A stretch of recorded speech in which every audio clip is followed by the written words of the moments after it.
ગુજરાતમાં પત્રકારો પર થતા હુમલાની ઘટનાઓમાં વધુ એક કિસ્સો સામે આવ્યો છે, જેમાં પોરબંદરમાં ખનીજ ચોરી અંગેના અહેવાલો લખતા એક પત્રકાર પર અજાણ્યા શખ્સો દ્વારા હુમલો કરવામાં આવ્યો હતો। ત્યારે આ હુમલાખોરોને પોલીસે ઝડપી લીધા છે। ઓમ જોશી નામનો પોરબંદરનો પત્રકાર કલેક્ટર કચેરીએ નિયમિત માહિતી લેવા માટે ગયો હતો અને માહિતી મેળવીને જ્યારે તે પરત ફરી રહ્યો હતો ત્યારે ડીવાયએસપી ગ્રામ્ય ઓફિસની પાછળ અને કલેક્ટર ઓફિસની બહાર જ 3 અજાણ્યા શખ્સો 2 વ્હીલર પર આવ્યા હતા। હુમલાખોરો પાસે પાઇપ અને ધોકા જેવા હથિયારો હતા।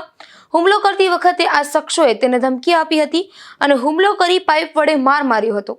મહત્વની વાત એ છે કે આ હુમલો કલેક્ટર અને ડીવાયએસપી ઓફિસ જેવા સુરક્ષિત ગણાતા વિસ્તારની બિલકુલ નજીક થયો હતો, જે મામલે પોલીસ ફરિયાદ નોંધાતા બાદ કમલાબાગ પોલીસ મથકના પીઆઈ કાનમિયા અને તેના સ્ટાફ દ્વારા ખાપટ મારુતિ મિલ પાસે રહેતા અજીત પરબત વિસાણા, આશાપુરા ગેસ ગોડાઉન પાસે રહેતા અનિકેત કરશન સોંદરવા, સની ઉર્ફે સંજય મંગા રાઠોડ અને ખાડી વિસ્તારમાં રહેતા મિતેશ કિરીટ ડાભી નામના શખ્સોને પોલીસે ઝડપી લઈ બનાવના સ્થળેથી રિકન્સ્ટ્રક્શન કરાવ્યું છે અને કોના ઈશારાથી આ હુમલો કરાયો હતો અથવા તો કયા કારણોસર હુમલાખોરોએ આ હુમલો કર્યો હતો તે અંગેની પોલીસે તપાસ હાથ ધરી છે।